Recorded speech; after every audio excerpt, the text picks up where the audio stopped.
Miss Marple's faded banner. The festival flagged a killer.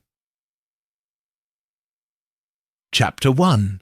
The banner's tattered welcome. The train to Willoughby chugged through the patchwork fields of the English countryside. Its rhythmic clatter a soothing backdrop to Miss Jane Marple's thoughts. She adjusted her spectacles and gazed out the window, her sharp eyes noting the vibrant greens of late spring. Willoughby, a village she hadn't visited in years, had summoned her with a letter from her old friend, Mrs. Clara Henshaw. "Do come, for the festival, Jane," Clara had written in her looping script. "It's our grandest yet, though I fear some old wounds may stir." The cryptic note intrigued Miss Marple, whose knack for unravelling human nature's tangles was as keen as ever. As the train slowed, Willoughby Station came into view. A quaint platform adorned with bunting and a hand-painted sign proclaiming, "Welcome to the 75th Willoughby Festival."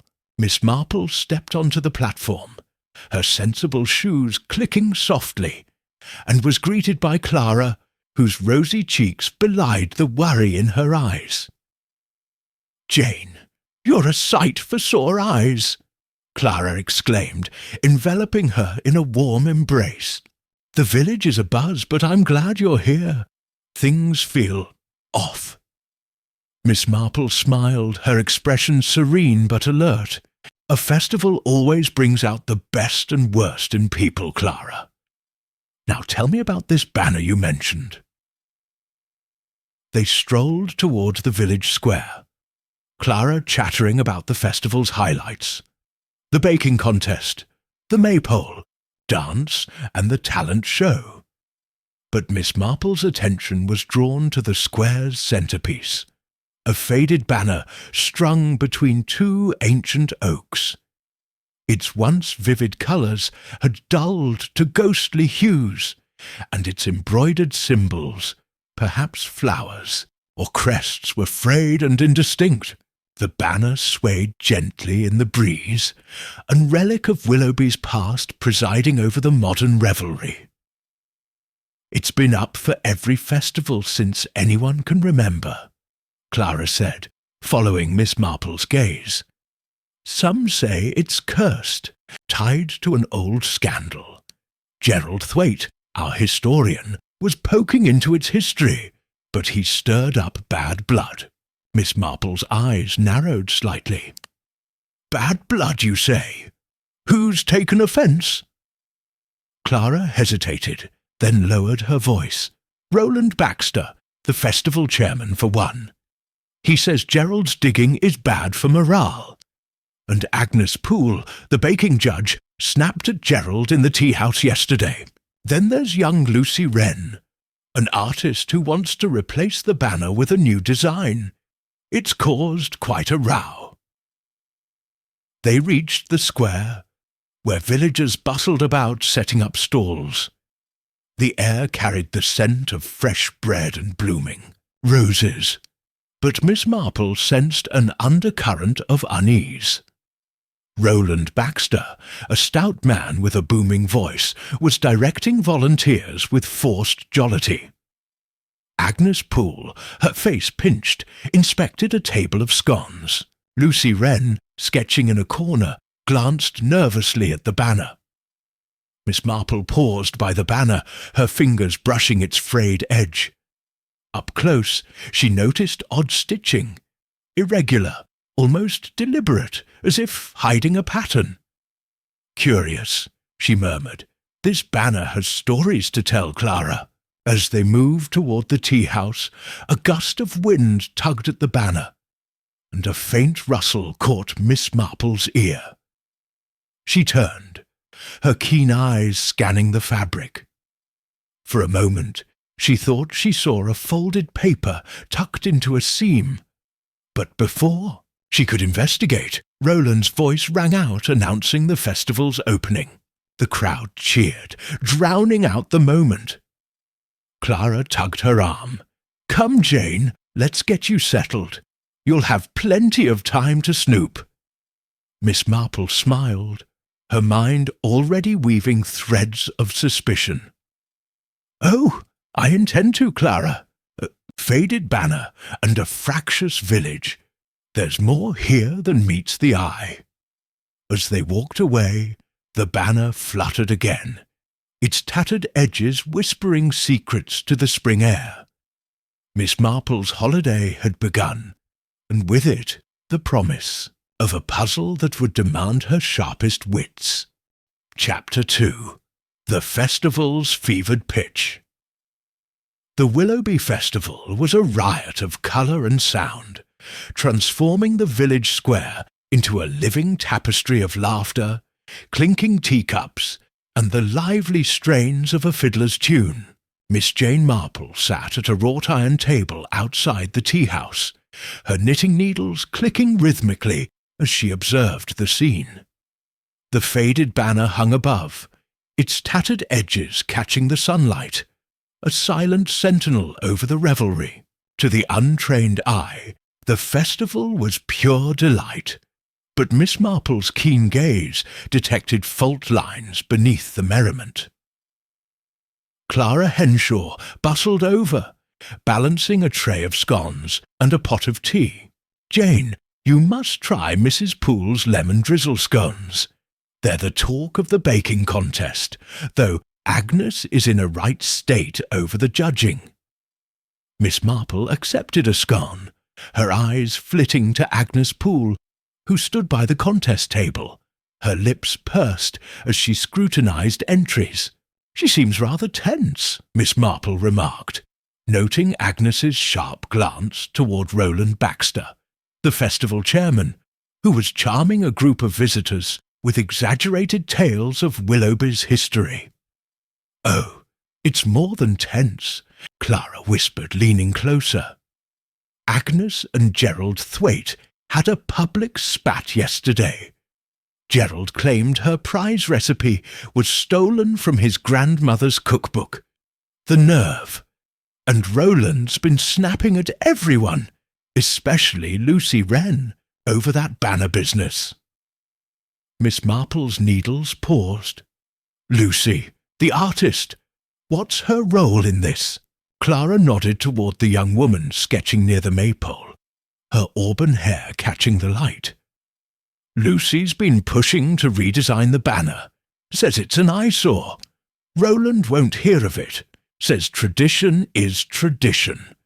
But Gerald was digging into the banner's past, and I heard he found something that upset Lucy."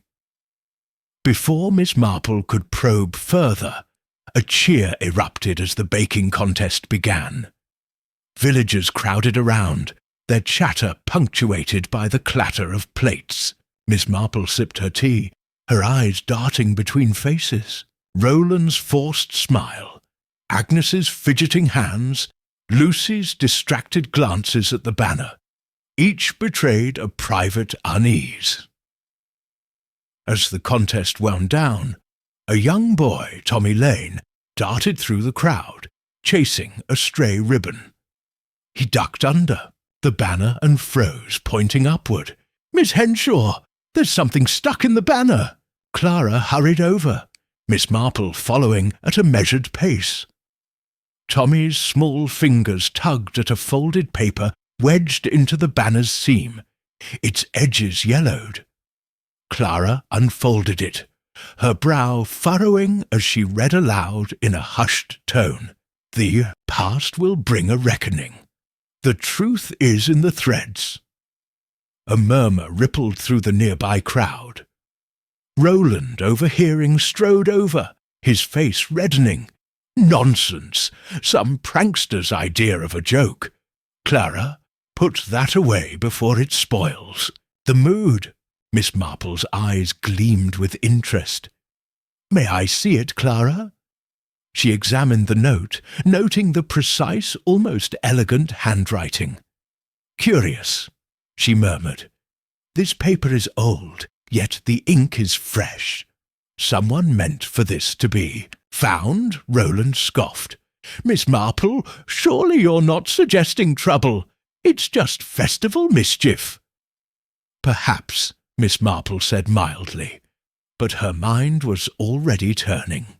The note's cryptic warning, the banner's odd stitching, the villagers' tensions. Pieces of a puzzle were forming, though the picture remained elusive. The fiddler struck up a new tune, and the crowd's attention shifted to the maypole. Dancers! Miss Marple returned to her table.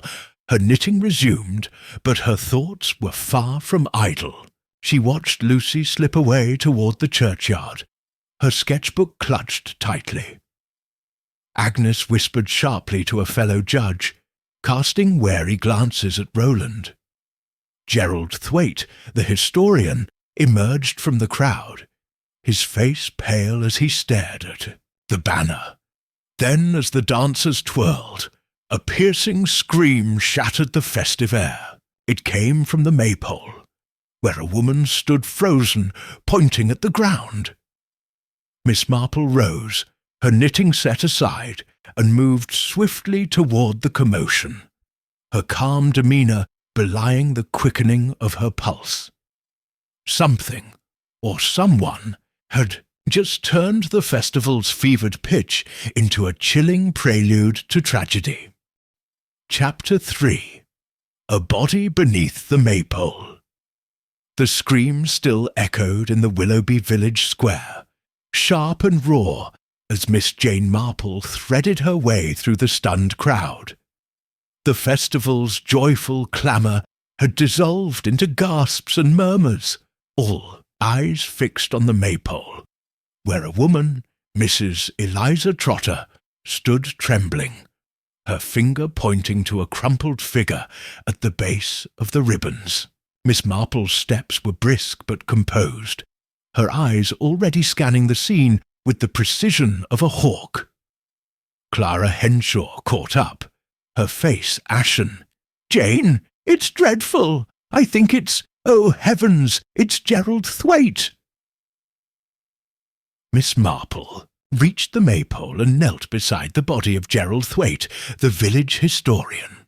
He lay sprawled on the grass, his tweed jacket askew, his face frozen in a grimace. A thin trickle of blood matted his grey hair, and in his clenched fist a scrap of faded thread, unmistakably from the banner overhead, glinted in the sunlight. The maypole's colourful ribbons swayed above, a mocking contrast to the grim discovery. "Stay back, please." Roland Baxter's voice boomed as he pushed through, his usual bluster tinged with panic. "Give the poor man space."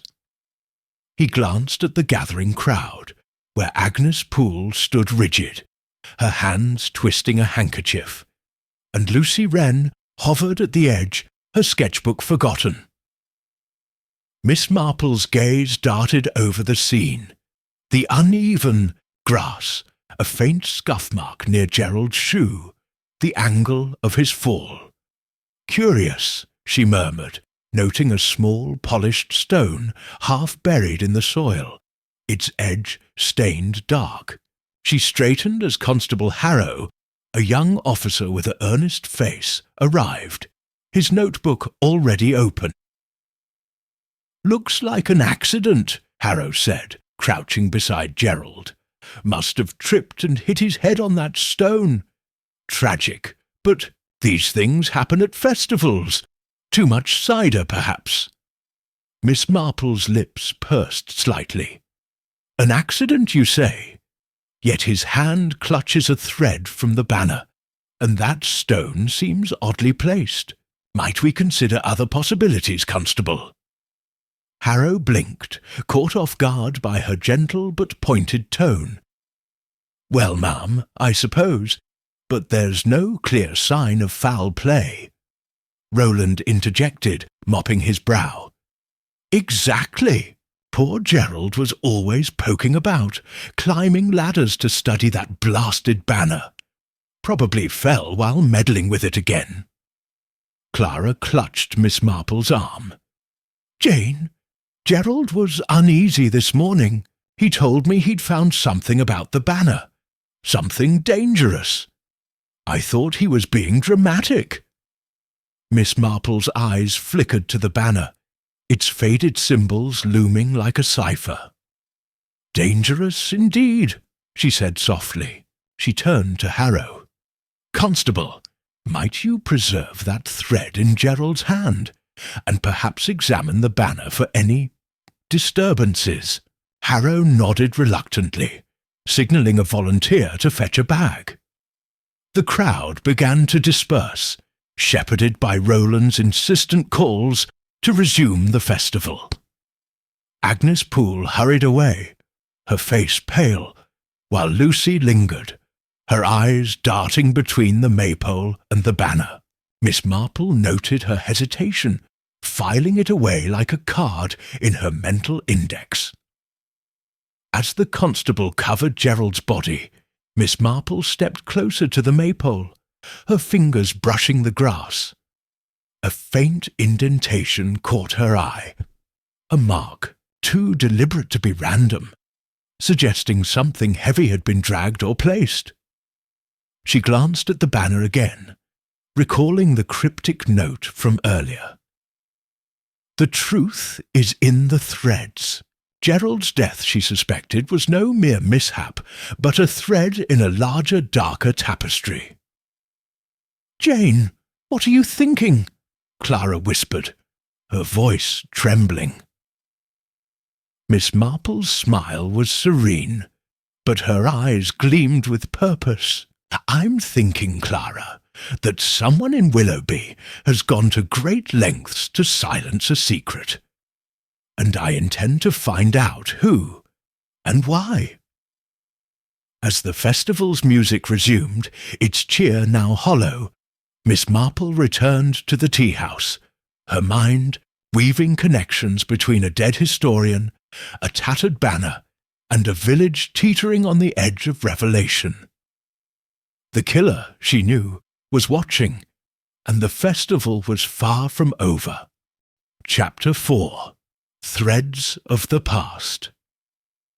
The morning after Gerald Thwaite's death, the Willoughby festival carried on with a strained air of normalcy. The village square bustled, but whispers of the accident lingered like a stubborn fog. Miss Jane Marple, undeterred by the festive facade, walked arm in arm with Clara Henshaw toward the village hall where the archives were kept. Her mind was a whirl of details. The thread in Gerald's hand, the cryptic note, the oddly placed stone. The banner, she was certain, held the key to the historian's fate. "Gerald spent hours in the archives," Clara said as they entered. The hall, its oak-panelled walls lined with dusty ledgers and framed maps. "He was obsessed with that banner, said it was more than cloth. I wish I'd pressed him for details." Miss Marple's eyes twinkled behind her spectacles. "Never mind, Clara. The past has a way of leaving traces, and I'm rather good at finding them." The archivist, Miss Beatrice Finch, a wiry woman with a perpetual frown, greeted them with a curt nod. "Mind the records," she warned, gesturing to a table piled with leather-bound volumes. "They're fragile, and I've had enough trouble with Gerald Thwaite poking about." Miss Marple smiled placidly. "We'll be careful, Miss Finch. Might you point us to anything about the festival banner? Its origins, perhaps, Beatrice's." Frown deepened, but she retrieved a tome labelled Willoughby Annals, 1870-1920. "Gerald was reading this one, muttered something about a scandal. I don't hold with gossip, mind you." As Beatrice retreated, Miss Marple opened the book, her fingers tracing faded ink. Clara peered over her shoulder as they skimmed entries about early festivals. Then a passage caught Miss Marple's eye. In 1895, the banner was commissioned by the Harrow family, wealthy landowners, to mark the festival's 25th year. Its embroidered symbols, roses, keys, and a cryptic spiral were said to honour the village's unity. But a later note, scrawled in the margin, hinted at discord. Harrow inheritance disputed. Eliza Harrow vanished. 1896. Banner blamed. Eliza Harrow, Clara murmured. I've heard that name. Old gossip says she was cheated out of her fortune by her brother Cedric and left Willoughby in shame. Some say she cursed the banner before she went. Miss Marple's lips pursed. A curse is a convenient story, Clara, but greed and betrayal are far more common motives. Gerald must have found a connection to this scandal, something worth killing for. They turned to another record, a festival ledger from 1896, which listed donations for the banner's upkeep. One entry stood out, a hefty sum from Cedric Harrow, marked for silence. Miss Marple's fingers paused on the page. Silence about what, I wonder? A faint creak interrupted her thoughts. She glanced up, her sharp eyes catching a shadow, flitting past the hall's window. Someone was watching. Clara, engrossed in the ledger, hadn't noticed, but Miss Marple's pulse quickened. She rose, moving to the window under the pretence of adjusting her shawl. But the figure was gone, leaving only a trampled patch of grass beneath the sill. Clara, Miss Marple said calmly, did Gerald ever mention sharing his findings with anyone? Clara shook her head. Not that I know. He was secretive, said he needed proof before going public. But he did argue with Roland Baxter about the banner's history. Roland called it dangerous nonsense. Miss Marple nodded, her mind cataloguing suspects. Roland, with his insistence on tradition. Agnes Poole, rattled by Gerald's accusations. Lucy Wren, whose designs on the banner seemed personal. And now, an unseen watcher, perhaps the killer themselves, anxious about her inquiries. As they left the hall, Miss Marple glanced at the banner across the square, its faded threads swaying in the breeze. The spiral symbol, she noted, matched, a sketch in the annals, a detail Gerald had likely pursued. The truth is in the threads, she murmured, recalling the note. The scandal of 1896 was no mere footnote. It was a living wound, and someone in Willoughby was desperate to keep it buried. Jane, you look miles away, Clara said, locking the hall's door. What's next? Miss Marple's smile was serene but resolute. Next, Clara, we stir the pot a little. Secrets don't stay hidden when you tug at the right threads. As they rejoined the festival, the watcher's shadow lingered in Miss Marple's mind, a silent warning that her search was drawing dangerous attention. Chapter 5. The Baker's Bitter Secret. The Willoughby Festival's second day dawned with a brittle brightness, the sun casting long shadows across the square. The air hummed with the clatter of teacups and the chatter of villagers, but the spectre of Gerald Thwaite's death hung heavy, like a discordant note in the festival's melody. Miss Jane Marple sat at her usual table by the tea-house, her knitting a soft counterpoint to the bustle. Her eyes, sharp as ever, followed Agnes Poole, the baking contest judge, who moved among the stalls with a nervous energy that belied her stern demeanour. Clara Henshaw joined her, setting down a tray of tea and biscuits. "Jane, you've got that look again," she said, half teasing. "What's caught your eye now?" Miss Marple's needles paused. "Agnes Poole, Clara. She's been on edge since Gerald's death, and I recall you mentioning their quarrel." I think it's time we had a chat with her." Clara nodded, her voice low. It was quite the scene. Gerald accused Agnes of stealing his grandmother's scone recipe for her prize-winning entry, called her a fraud in front of half the village. Agnes was livid, said he was out to ruin her. Miss Marple's lips curved faintly. A public humiliation can fester, Clara. Let's see what Mrs. Poole has to say. They approached the baking contest table, where Agnes was inspecting a tray of scones with a critical eye. Her hands trembled slightly as she adjusted a napkin, and her glance darted toward the faded banner overhead, its frayed edges stirring in the breeze. Miss Marple's serene smile put Agnes at ease, though her voice carried a gentle probe. "Good morning, Mrs. Poole. Your scones are the talk of the festival, but I hear there's been some trouble over a recipe. Might you tell me about it?" Agnes's face tightened, but Miss Marple's kindly demeanour loosened her tongue. "It's nonsense," she snapped, then softened. "Gerald Thwaite had it in for me. Claimed my lemon drizzle recipe was his grandmother's, but I've been baking it for years. He was jealous, that's all, and wanted to make me look small. I told him to leave me be, but he wouldn't stop." Miss Marple nodded sympathetically. "It must have been distressing. Did Gerald mention anything else?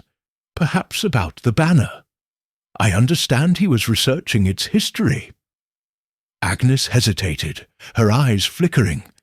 "He did say something odd, that the banner held secrets that could undo reputations. I thought he was raving, but he looked at me strangely, as if I were involved. I swear I know nothing about it." Before Miss Marple could press further, a commotion erupted at the contest table. Tommy Lane, the boy who'd found the cryptic note, tugged at Clara's sleeve, his face pale. "Miss Henshaw, one of the scones, it smells funny. I took a bite and spat it out." Miss Marple moved swiftly, her calm belying her urgency. She examined the scone Tommy pointed to, a lemon drizzle, like Agnes's prize entry. A faint, acrid odour clung to it, unmistakable to Miss Marple's experienced nose. "Clara, fetch Constable Harrow at once," she said quietly. "This smells of bitter almond, cyanide, if I'm not mistaken." The crowd parted as Harrow arrived, his youthful face creased with concern. He bagged the scone for testing, muttering about festival pranks gone too far. Agnes, overhearing, went white, her hands clutching the table. "That's not mine," she gasped. "I'd never. Someone must have tampered with it." Miss Marple's eyes narrowed. "Indeed, Mrs. Poole. But who had access to the entries before judging?" She noted Agnes's quick glance toward Roland Baxter, who was consoling a shaken villager nearby, and Lucy Wren, sketching at a distance, but watching the scene intently. As Harrow dispersed the crowd, Miss Marple lingered by the table, her mind weaving connections. The poisoned scone, Gerald's death, the banner's secrets, each was a thread in a tightening knot. Agnes's feud with Gerald gave her motive, but the scone suggested a broader intent, perhaps to silence others who knew too much. Roland's insistence on tradition, Lucy's fixation on the banner, each bore scrutiny. "Jane, this is dreadful," Clara whispered. "First Gerald, now poison. What's happening to Willoughby?" Miss Marple's smile was steady, but her gaze was steely. "Someone is weaving a dangerous web, Clara, and they're growing careless. That scone was meant to kill, or to warn. We must tread carefully, but I'm beginning to see the pattern." As the festival resumed its cheer now a thin veneer, Miss Marple returned to her knitting, her thoughts racing. The killer was close, their desperation palpable, and the faded banner watched over it all, its threads whispering of secrets yet to be unravelled. Chapter 6. Shadows on the Green. The Willoughby Festival's evening dance cast a golden glow over the village green, where lanterns swayed, and the fiddler's tune wove through the laughter of dancers. The faded banner hung above, its ghostly threads catching the flickering light, a silent witness to the uneasy merriment. Miss Jane Marple stood at the edge of the green, her shawl drawn close, her eyes scanning the crowd with the quiet intensity of a chessmaster studying the board. The poisoned scone, Gerald Thwaite's death, and the cryptic note were pieces of a puzzle, and tonight, she sensed, another move was afoot. Clara Henshaw, flushed from a turn on the dance floor, joined her. "Jane, you're missing the fun! Even Constable Harrow's attempting a reel. But I suppose you're sleuthing again." Miss Marple's smile was faint but warm. "Fun can wait, Clara. There's a chill in the air tonight, and it's not just the breeze. Keep an eye on Roland, Baxter and Lucy Wren, will you? Their names keep surfacing." As Clara nodded, Miss Marple drifted toward a cluster of oaks near the banner, where shadows offered cover. Her ears caught a low, heated exchange, and she paused, her presence unnoticed. Roland Baxter's voice, usually booming, was a tight hiss. "Lucy, drop this nonsense about the banner. You're stirring up trouble we don't need." Lucy Wren's reply was sharp, her artist's passion flaring. "It's not nonsense, Roland. That banner's a relic, and its secrets are rotting. This village. Gerald knew it, and look what happened to him. I'm not afraid to expose the truth." Roland's tone darkened. "You'll regret this, girl. Some things are better left buried." Miss Marple's fingers tightened on her shawl as Lucy stormed off, her silhouette merging with the dancers. Roland lingered, his face a mask of frustration, then strode toward the refreshment tent. Miss Marple filed the argument away, noting Lucy's defiance and Roland's veiled threat. The banner, it seemed, was more than a symbol. It was a spark in a tinderbox. Her thoughts were interrupted by a sudden shout from the green's edge. "Fire! The banner's on fire!" A thin plume of smoke curled from the banner's lower edge, flames licking at its frayed threads. Villagers scrambled, some fetching water, others gawking. Constable Harrow pushed through, barking orders, while Roland bellowed for calm. Miss Marple moved closer, her calm unshaken. The fire was small, confined to a corner of the banner, and a bucket of water doused it before serious damage was done. But her sharp eyes caught a glint in the grass below, a discarded match, its tip still warm. She bent, pretending to adjust her shoe, and slipped the match into her handkerchief. "Sabotage," she murmured, her mind racing. Clara, breathless, reached her side. "Jane, that was no accident. Someone tried to burn the banner." "Indeed," Miss Marple said, her voice low. "And they were clumsy about it. The question is, was the fire meant to destroy evidence or to send a message?" Harrow examined the banner, declaring it a prank gone wrong. But Miss Marple noted the singed area where the spiral symbol, linked to the 1896 scandal, was partially charred. She recalled Lucy's words about exposing the truth and Roland's warning. Agnes Poole, hovering nearby, clutched her handbag, her eyes darting to the banner as if it might accuse her. As the dance resumed, its rhythm faltering, Miss Marple returned to her vantage point, her mind weaving connections. The fire, like the poisoned scone, was a desperate act, suggesting the killer feared exposure. Roland's protectiveness of tradition, Lucy's zeal for change, Agnes's rattled composure.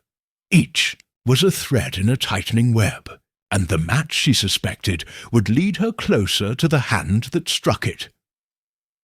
"Jane, you're awfully quiet," Clara said, rejoining her. "What's next?" Miss Marple's gaze lingered on the banner, its scorched edge a silent clue.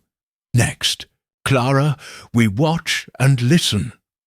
The killer is growing reckless, and recklessness is a fine way to unravel a secret." As the lanterns flickered and the music played on, Miss Marple's thoughts turned to the village's shadows, where a murderer lurked, their next move as unpredictable as the flames that had briefly danced beneath the banner's faded threads. Chapter 7. The Vicar's Hidden Ledger. The morning sun filtered through the stained glass windows of Willoughby's ancient church, casting jewel-like patterns on the stone floor.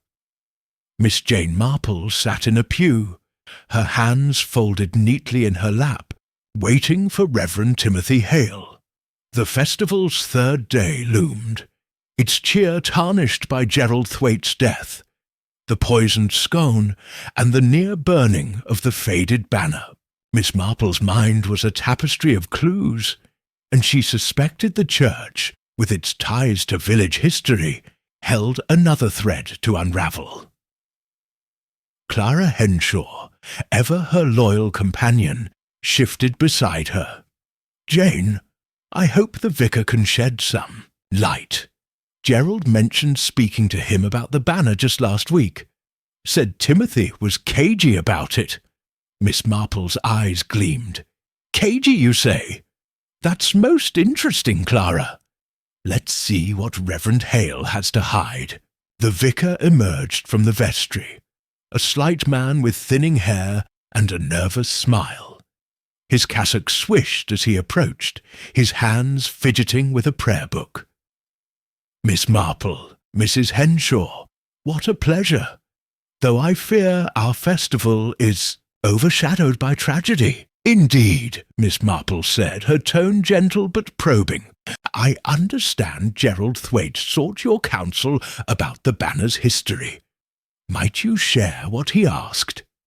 Timothy's smile faltered, his eyes darting to the church's shadowed corners. "Oh, Gerald was always chasing old tales. He asked about the banner's origins, its symbols, roses, keys, that odd spiral. I told him it was a Harrow family gift, nothing more. He seemed dissatisfied." Miss Marple nodded, noting his unease. "And did he mention any discoveries? Perhaps something tied to the 1896 scandal?" The vicar's fingers tightened on the prayer book. "Scandal? I know little of that. Just village gossip about the Harrows' inheritance. Gerald was too curious for his own good, if you ask me." Sensing his reluctance, Miss Marple shifted tactics. "Might we see the church records, Reverend? Festival donations, perhaps? They could clarify the banner's upkeep." Timothy hesitated, then led them to a cluttered vestry, where shelves sagged under ledgers. He pulled one labelled Parish Donations, 1890-1900, but as he opened it, a slim, unmarked booklet slipped to the floor. Miss Marple's sharp eyes caught it before Timothy could retrieve it. "Oh, what's this?" she asked, bending to pick it up. "It's nothing," Timothy stammered, his face flushing. "Just old notes." But Miss Marple was already leafing through the booklet, a hidden ledger, its pages listing payments for the banner's maintenance. Entries from 1896 showed large sums from Cedric Harrow, marked "for discretion." Later entries from the 1920s bore initials RB, AP, and vague notes like "Banner Fund, Confidential." Miss Marple's mind raced. Roland Baxter and Agnes Poole, perhaps. "These are curious," she said mildly. "Such secrecy for a festival banner." Timothy mopped his brow. "It's tradition, Miss Marple. The banner's upkeep was sensitive, tied to old promises. I urged Gerald to leave it alone." Before Miss Marple could press further, Clara gasped, pointing to the vestry window. A folded paper, wedged into the frame, fluttered in the breeze. Timothy retrieved it, his hands trembling as he unfolded it. In the same elegant script as the first note, it read, "The threads tighten. Stop digging or join the dead." Clara clutched Miss Marple's arm. "Jane, another threat. This is getting dangerous." Miss Marple examined the note, her expression serene but her mind alert. "Indeed, Clara. The killer is watching, and they're rattled. This ledger, I suspect, holds a clue they fear." Timothy, pale, stammered an excuse about festival duties, and hurried them out. As they left the church, Miss Marple glanced back, noting a curtain twitch in the vicarage window. Someone, perhaps the vicar himself, was keeping secrets. "Jane, what does it mean?" Clara asked as they stepped into the festival's bustle. "Those payments, the note, it's all connected, isn't it?" Miss Marple's smile was steady. "Oh, yes, Clara. The banner is a knot of greed and guilt, and this ledger ties someone to it. We're getting closer, but we must be cautious. The killer's threats are growing bold." As the festival's music swelled, Miss Marple's thoughts turned to the ledger's initials, RB, AP, and the banner's symbols, which Gerald had died pursuing. The church, she knew, was no sanctuary from the truth, and the killer's next move was only a heartbeat away. Chapter 8. The Weaver's Tale. The Willoughby Festival's third evening settled over the village like a soft shawl, the air thick with the scent of roasted chestnuts and the hum of anticipation for the talent show. Yet beneath the gaiety, a current of unease pulsed, fed by Gerald Thwaite's murder, the poisoned scone, the charred banner, and the threatening notes. Miss Jane Marple, undaunted, made her way to a cottage on the village's edge, where Mrs. Edith Loom, Willoughby's oldest, weaver, lived. The banner's secrets, Miss Marple was certain, lay in its threads, and Edith, who had known it in her youth, might hold the key. Clara Henshaw knocked on the cottage door, her voice low. "Jane, Edith's a bit eccentric, but she's sharp. Gerald visited her last month, and she told me he left looking shaken." Miss Marple's eyes twinkled. "Shaken, Clara? Then we're on the right path. Let's hear what Mrs. Loom recalls." Edith welcomed them into a cosy parlour, its walls draped with woven tapestries. Her hands, gnarled but steady, clutched a cup of tea as she studied Miss Marple with bright, knowing eyes. "You're here about the banner, aren't you?" she said, her voice a soft rasp. "Gerald was too. Poor man. He didn't heed my warning to let old ghosts lie." Miss Marple leaned forward, her tone gentle. "Mrs. Loom, what can you tell us about the banner's creation? Its symbols, roses, keys, the spiral, seem to mean more than decoration." Edith's gaze drifted to a loom in the corner, as if seeing the past. "I was a girl when my aunt, Martha Loom, helped stitch that banner in 1895. The Harrow family paid for it, but Martha said it was no ordinary job. The symbols were Cedric Harrow's design, and he was particular. Said they told a story only a few would understand. Roses, for love, keys for secrets, and that spiral. Martha called it a mark of shame. Clara gasped. Shame? Tied to the Harrow scandal? Edith nodded. The talk was that Cedric cheated his sister, Eliza, out of her inheritance. Eliza vanished in 1896, and some say she wove a curse into the banner's threads before she left. Martha hinted at a code in the stitches, irregular patterns hidden in the spiral. Only someone who knew weaving could spot it. Miss Marple's fingers itched to examine the banner anew. A code, she mused. Did Gerald decipher it? Edith's eyes darkened. He thought he had. Came to me with a sketch of the spiral. Said it spelled a name. Harrow, maybe, or another.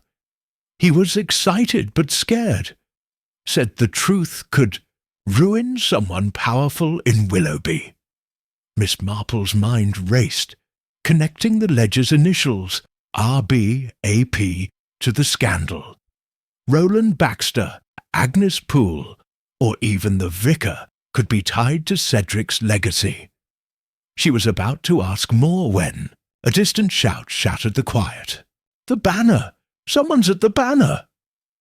Clara and Miss Marple hurried outside, Edith trailing slowly. In the square, a small crowd gathered beneath the oaks, where the banner hung. Constable Harrow was wrestling with a ladder propped against a tree, its rungs slick with dew. A cloaked figure, face obscured, had been spotted tugging at the banner's ropes, but fled into the shadows when villagers approached. The banner swayed, one corner loose, but undamaged.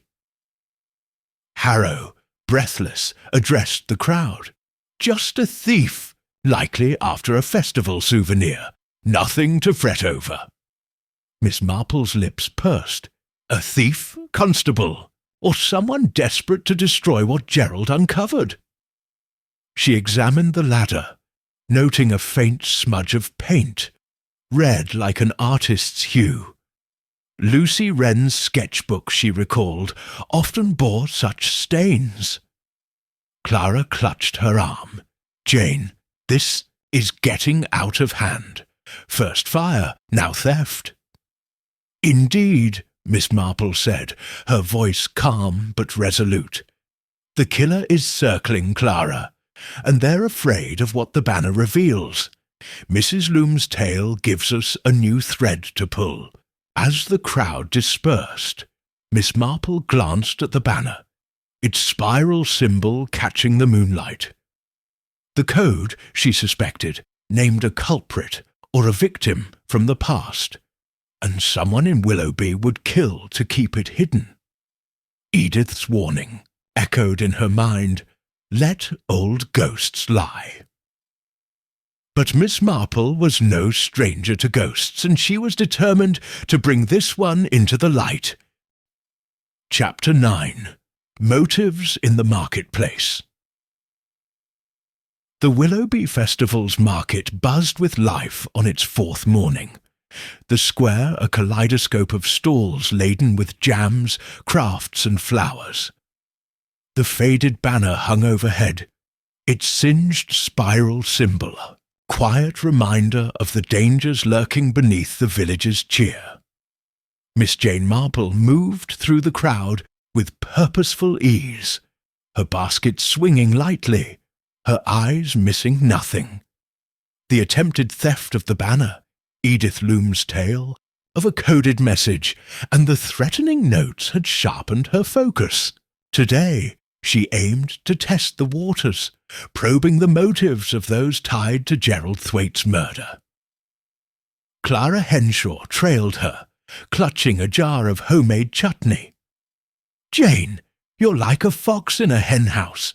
Who are we watching today?" Miss Marple's smile was serene. "Everyone, Clara, but particularly Roland Baxter, Lucy Wren, and Agnes Poole. Their threads are tangled with the banner, and I suspect one leads to the killer." They paused at a stall where Roland Baxter, the festival chairman, was haggling over a basket of apples. His jovial mask slipped as he counted coins, his brow creased with worry. Miss Marple approached, her tone disarming. "Mr. Baxter, the festival is splendid despite the troubles. I hear you've been a staunch defender of the banner's tradition." Roland's eyes flickered to the banner, then back. "Aye, Miss Marple. That banner's Willoughby's heart. Gerald's meddling, stirring up old scandals, was bad for business. And Lucy's talk of replacing it, rubbish. Tradition holds us together. Yet traditions can hide secrets," Miss Marple said mildly. "Gerald's death suggests someone feared his discoveries."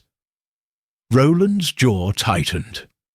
"If you're implying I had a hand in it, you're mistaken. I've debts, sure. Festival costs add up. But I'd never harm a soul." He turned away. But Miss Marple noted his clenched fists, hinting at financial strain that could make a scandal's exposure ruinous. Next, they found Lucy Wren at a stall displaying her sketches, her hand smudged with red paint. Her eyes darted nervously to the banner as Miss Marple approached. "Miss Wren, your designs are lovely," Miss Marple said. "I hear you wish to replace the banner. Did Gerald's research support your cause?" Lucy's voice was sharp. "Gerald was onto something," said the banner's symbols hid a lie. "I thought a new design could bury the past, but he warned me to stay quiet. Now he's dead, and I'm wondering if I'm next." Her defiance masked fear, and Miss Marple recalled the paint on the ladder from the theft attempt. At the baking stall, Agnes Poole was rearranging scones, her face pale. Miss Marple's gentle inquiry about the poisoned scone drew a shaky response. "I'm horrified, Miss Marple. That scone wasn't mine, but Gerald's accusations about my recipe, they could have ruined me. I've worked hard for my reputation. If he'd exposed some scandal tied to my family, I'd have been finished." Miss Marple nodded, her mind cataloguing motives. Roland's debts, Lucy's ambition, Agnes's fear of disgrace. Each had reason to silence Gerald, and the banner's code, perhaps naming a descendant of Cedric Harrow, threatened them all.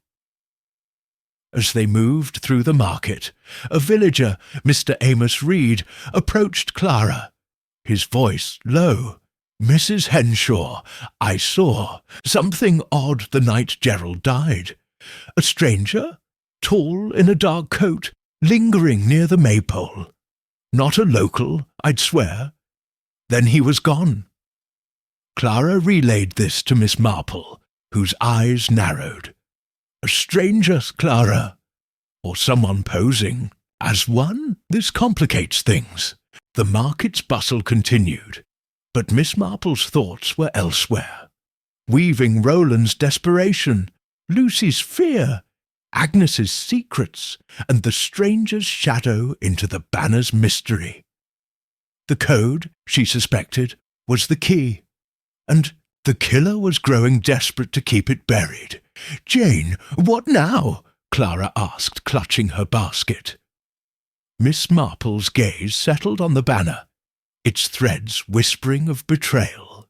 "Now, Clara, we tug a little harder. The killer's among us, and they're watching. Let's give them something to worry about." As the market hummed, Miss Marple's quiet resolve promised that the truth, like a stubborn stitch, would soon come undone. Chapter 10. The banner's final thread. The Willoughby Festival's fourth afternoon cast long shadows across the village square, where the faded banner hung like a tattered omen. The air was thick with anticipation for the closing ceremony, but Miss Jane Marple felt the weight of an unravelling mystery. Gerald Thwaite's murder, the poisoned scone, the fire, the threatening notes, and the attempted theft had woven a web of danger. And the banner's coded threads held the truth. Determined to inspect it closely, Miss Marple enlisted Clara Henshaw to arrange a private moment with the relic. "Jane, you're sure about this?" Clara asked, glancing nervously at the crowd as they approached the banner, now cordoned off after the theft attempt. Constable Harrow had reluctantly agreed to let Miss Marple examine it, provided they were discreet. "Quite sure, Clara," Miss Marple replied, her voice calm but resolute. Mrs. Looms' talk of a code in the spiral suggests the banner itself speaks, if we listen. With Harrow keeping watch, Miss Marple climbed a small ladder, her movement steady despite her age. Up close, the banner's fabric was a map of time, faded roses, keys, and the enigmatic spiral, its stitches irregular, as Edith Loom had described. Her fingers traced the spiral's edge, feeling a slight thickness. "Curious," she murmured, probing gently until a hidden seam gave way, revealing a tiny compartment stitched into the fabric. Clara gasped as Miss Marple extracted a folded letter, its paper brittle but intact. The ink, though faded, was legible, and the handwriting matched the threatening notes. Miss Marple read aloud in a low voice. "Cedric Harrow's greed stole my birthright. The spiral names his shame. Let this truth be known, or Willoughby will pay." It was signed Eliza Harrow, 1896. "The scandal," Clara whispered. "Eliza wove this into the banner as a warning. Gerald must have suspected it." Miss Marple nodded, her mind racing. The spiral's code, as Gerald had hinted to Edith, likely spelled a name. Perhaps Cedric's, or a descendant tied to the inheritance. Roland Baxter, Agnes Poole, or even Lucy Wren could be connected, their motives rooted in fear of exposure. She tucked the letter into her handbag, intending to share it with Harrow later. As they descended, a commotion erupted near the market stalls. Tommy Lane, the boy who'd found the first note, ran toward them, his face pale. "Miss Marple! Miss Henshaw! It's Lucy Wren! She's been hurt!" They hurried to the churchyard, where a small crowd had gathered. Lucy sat on a bench, her arm bandaged, her face ashen but defiant. Constable Harrow was questioning her, his notebook open. "I was sketching by the old oak," Lucy said, her voice shaky. "Someone pushed me from behind hard. I hit my head and scraped my arm. They ran off when I screamed." Miss Marple's eyes narrowed. "Did you see anything, Miss Wren? A coat, perhaps, or a glimpse of their face?" Lucy shook her head.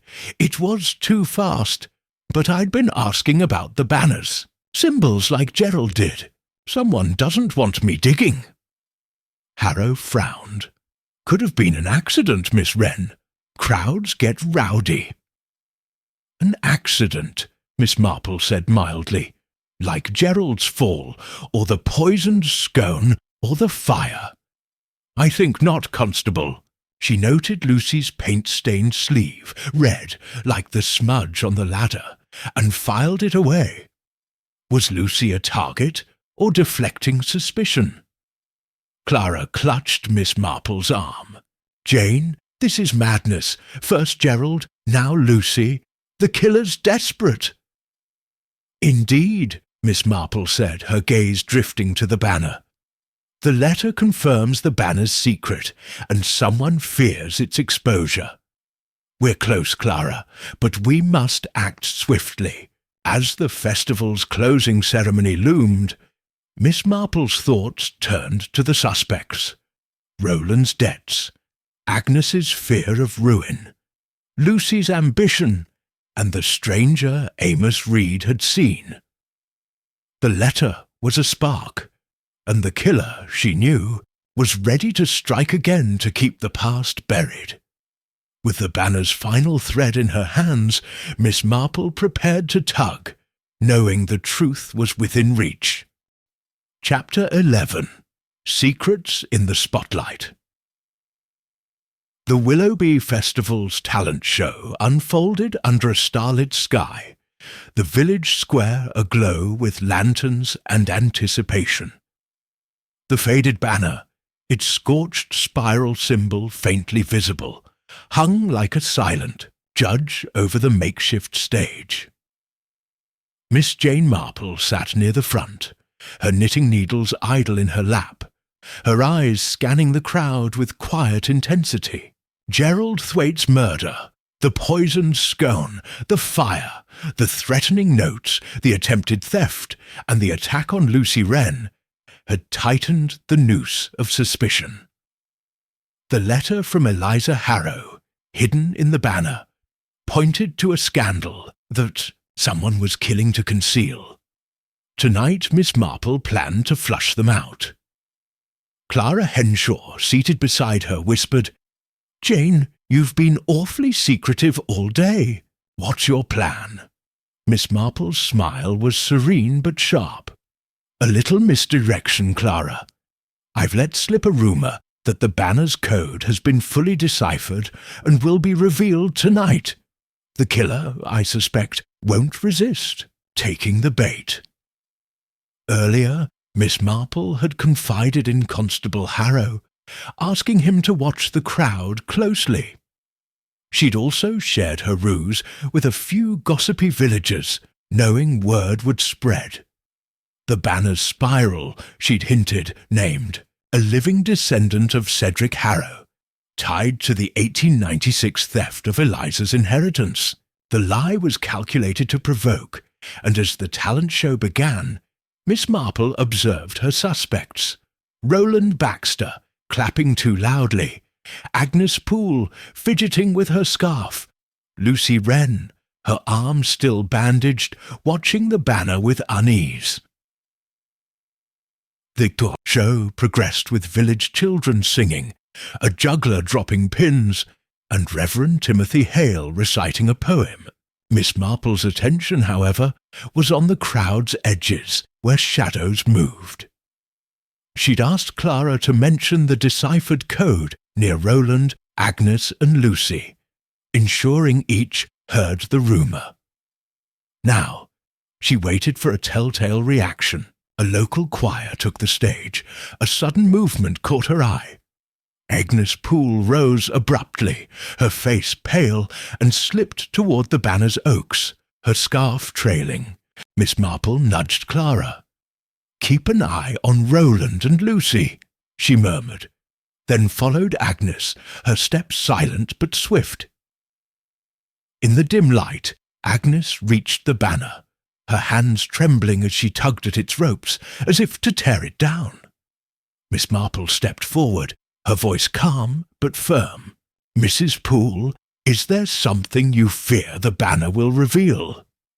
Agnes gasped, spinning around. "Miss Marple, I was just checking the ropes. The wind, you know."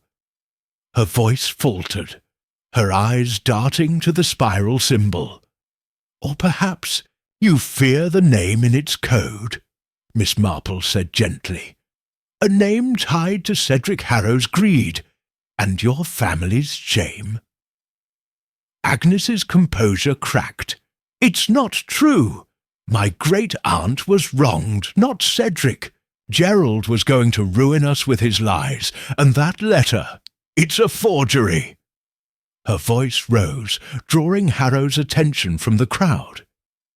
Before Miss Marple could respond, a shout rang out. "The banner's falling!"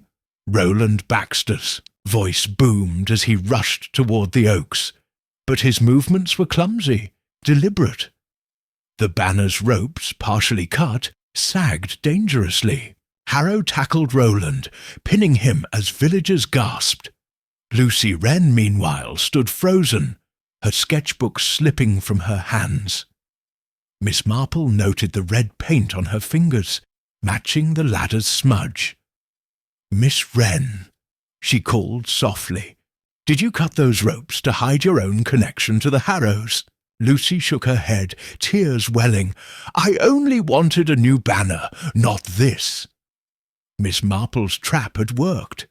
Agnes's panic, Roland's sabotage, and Lucy's fear exposed their guilt or desperation. The killer, she realized, was among them, their actions betraying a motive tied to the letter's truth. Harrow, now holding Roland, looked to Miss Marple for guidance. "Jane, what's happening?" Clara whispered, joining her. Miss Marple's gaze swept the suspects, her mind aligning the final pieces. "The killer's shown their hand, Clara. It's time to gather them all and let the truth unravel."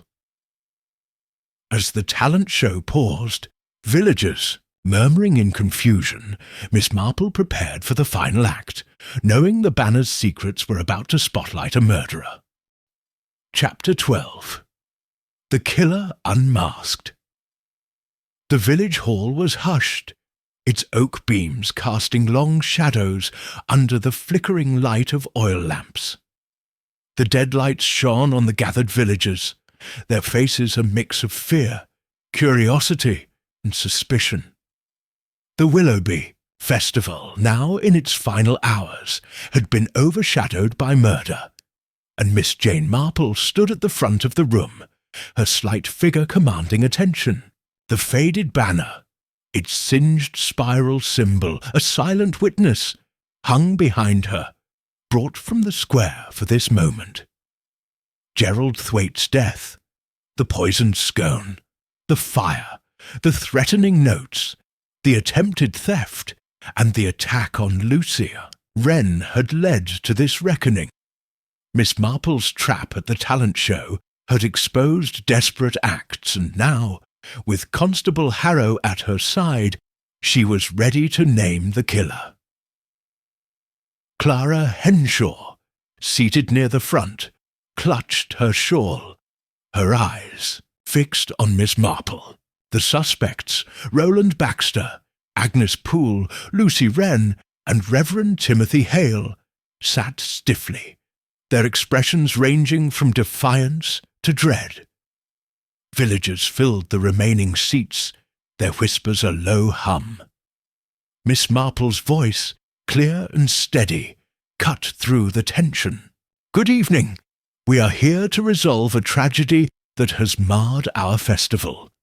Gerald Thwaite was murdered, not by accident, but to silence a truth hidden in this banner's threads. Let us unravel it together." She gestured to the banner, its roses, keys, and spirals stark in the lamplight. Gerald discovered a letter sewn into the banner by Eliza Harrow in 1896, accusing her brother, Cedric Harrow, of stealing her inheritance. The spiral stitches, as Mrs. Edith Loom revealed, form a code, a name.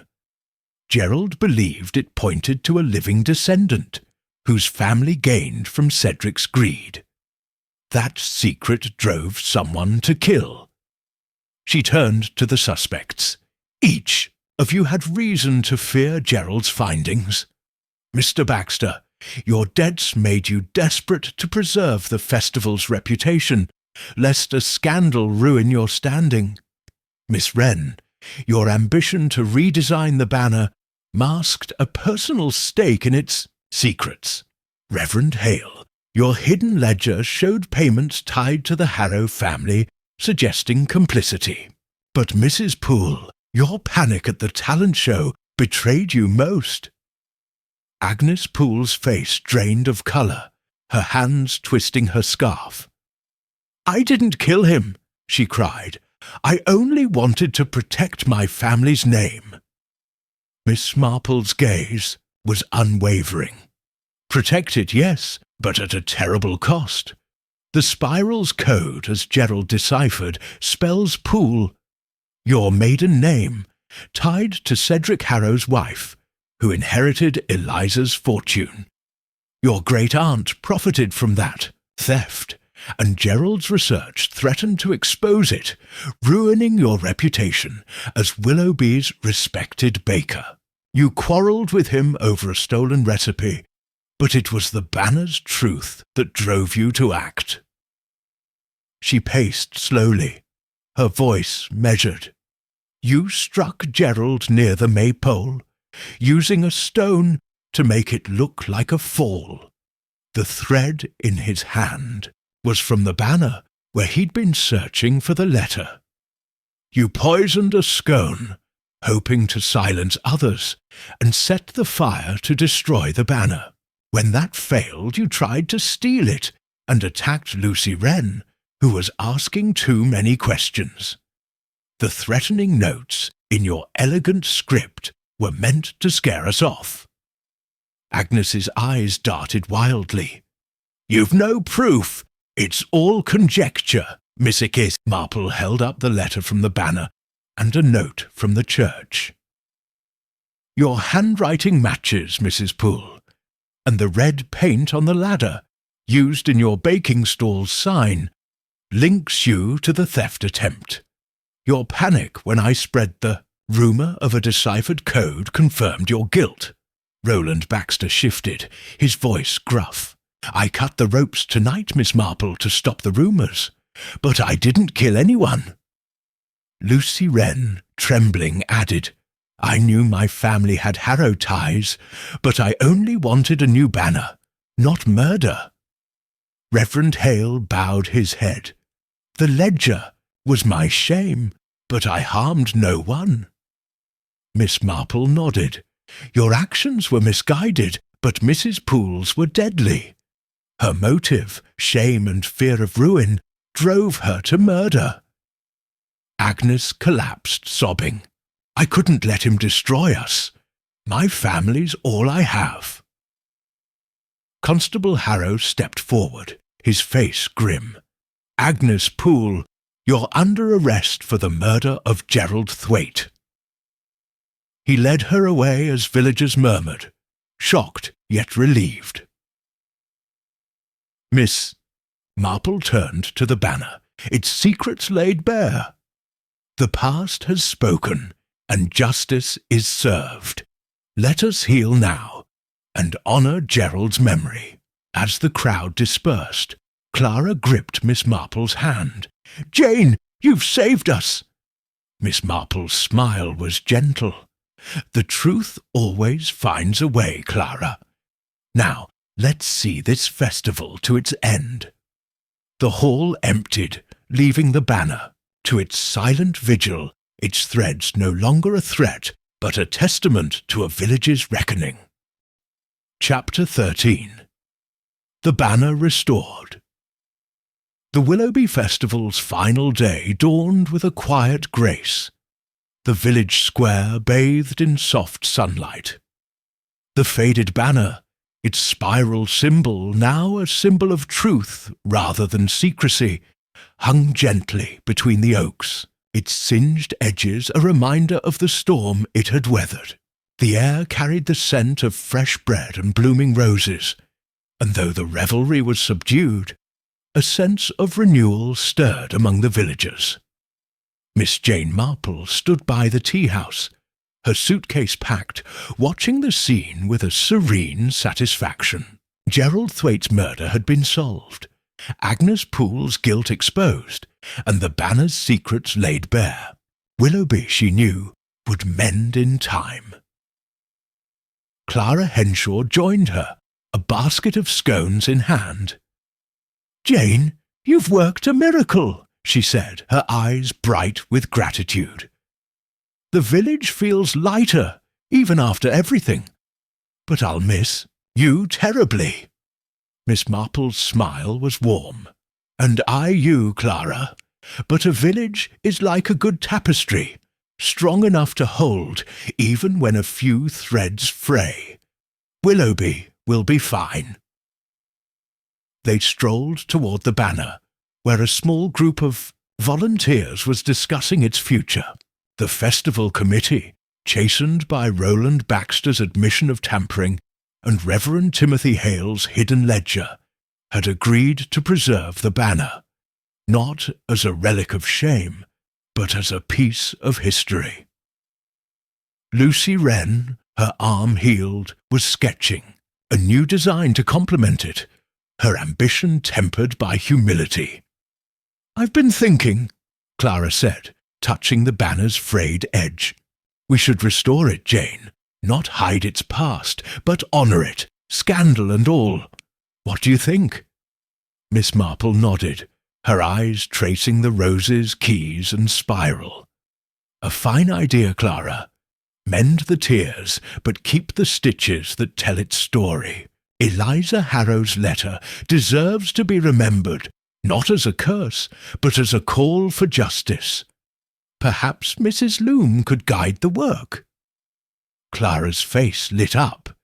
"Edith would love that, and we'll display the banner in the village hall with a plaque explaining its history. No more secrets." They sat on a bench, sharing a scone as the festival's closing ceremony began.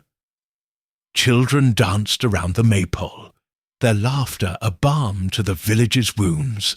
Roland, subdued but cooperative, announced a memorial fund for Gerald, while Lucy presented her sketch to polite applause. Constable Harrow, now more attentive to Miss Marple's insights, kept a watchful eye on the crowd. As the music swelled, Miss Marple reflected on the case. Agnes Poole's motive, fear of a tarnished legacy, had driven her to desperate acts, but the banner's truth had undone her. The spiral's code, naming her family's tie to Cedric Harrow's greed, had been the key, and Miss Marple's careful trap had brought it to light. Human nature, she mused, was predictable in its flaws, greed, shame, pride, but also in its capacity to heal.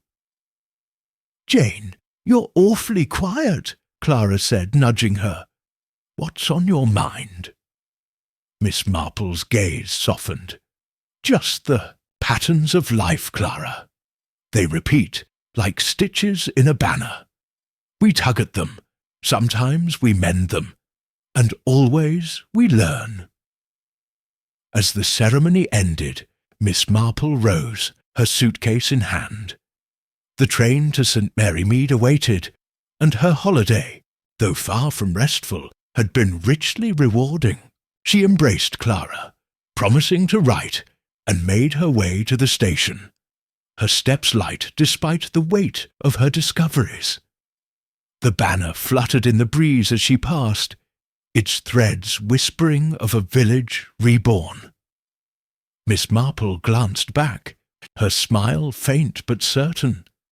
Willoughby would weave new stories, and she, ever the observer, would carry this one home, a quiet triumph in the tapestry of her days.